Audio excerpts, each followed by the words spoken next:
दो विशिष्ट गुण हैं। कौन कौन से?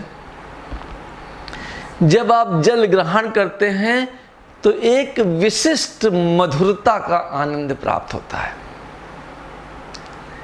तो जल में मधुरता निहित है। दूसरा गुण क्या है? जल तमाम तरीके का जो मैल, जो गंध यदि आप में लगा हुआ है तो आप कैसे करते हैं? जल के द्वारा अपने आप को स्वच्छ करते हैं। आप तेल लगा करके अपने आप को स्वच्छ नहीं करते। आप अन्य चीजों का उपयोग करके अपने आप को स्वच्छ नहीं करते। जैसे ही आप थके हुए होते हैं, हारे हुए होते हैं, धूल मिट्टी इत्यादि भर जाती है जब आप बाहर जाते हैं, और घर में आकर के आप क्या करते हैं? स्नान करते हैं। स्नान से क्या होता है? आपका जो मैल है, जो गंदगी है, वो सब धुल जाती है और आप पूर्ण रूप से स्वच्छ हो जाते हैं। तो जल के दो गुण कौन कौन से हुए? स्वच्छता और मधुरता। स्वभाव से ही जल स्वच्छ है और मधुर है। दत्तात्रेय ने इन्हीं दो गुणों को जल से सीखा कि हमें स्वभाव से स्वच्छ और मधुर होना चाहिए। अब जो मैल है, ऐसी कौन सी मैल है? ये तो बाह्य मैल था, आपने जल से धो दिया, पर अंतः मैल भी है। अंतः मैल को यदि आप स्वच्छ हैं तो धो सकते हैं, यदि नहीं है तो नहीं धो सकते। ये अंतः मैल क्या है? छल, कपट, दंभ।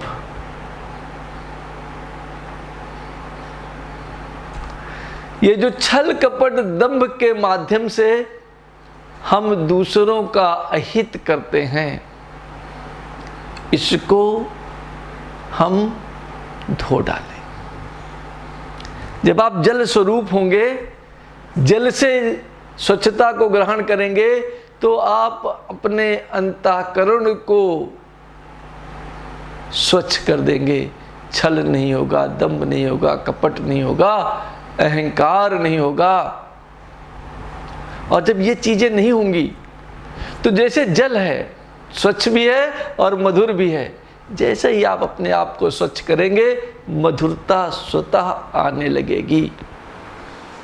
और मधुरता ही तो जीवन है।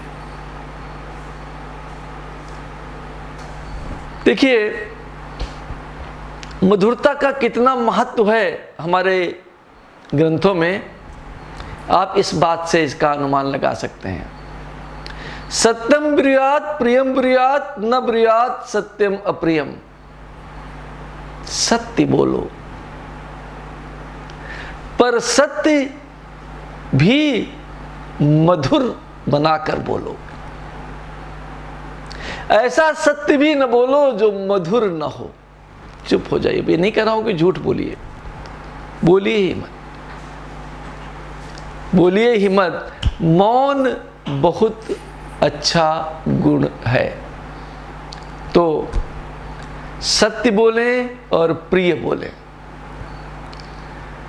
तो ये जो गुण है, छल रहित, दंभ रहित, अहंकार रहित, कपट रहित जीवन जीने का गुण, और इनको परित्याग कर मधुर बने रहने का गुण दत्तात्रेय ने जल से प्राप्त किया है।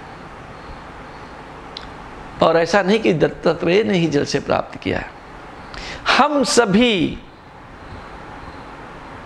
जल के इन दो गुणों को अपनाकर अपने छल को, अपने कपट को, अपने दंभ को, अपने अहंकार को धोकर एक मधुर जीवन की शुरुआत कर सकते हैं। इसलिए मधुर जीवन की शुरुआत करने की जो कला है वो जल से सीखी जा सकती है। धन्यवाद, आभार।